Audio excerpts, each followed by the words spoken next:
અને તેને બધા આમ જ બહુ જ પસંદ કરતા.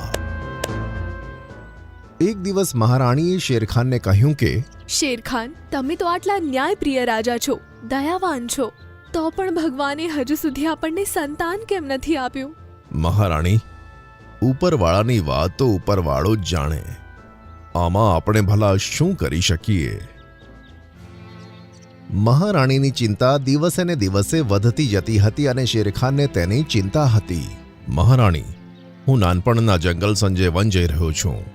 આશા છે કે ત્યાં હું જ્યારે શિયાળ બાબાને મળીશ તો તેમની પાસે આપણી સમસ્યાનો હલ જરૂર હશે. આમ કહીને શેરખાન પોતાના નાનપણના જંગલ સંજય વન જતો રહ્યો. હવે મહારાણી શેરનીએ જંગલનું શાસન સંભાળ્યું. એક સાંજે એક હરણી તેના દરબારમાં આવી.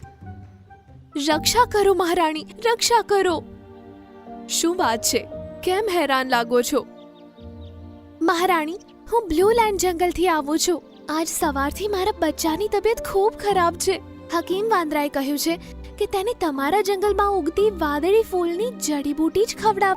માત્ર તેનાથી જ તેનો જીવ બચાવી શકાય છે.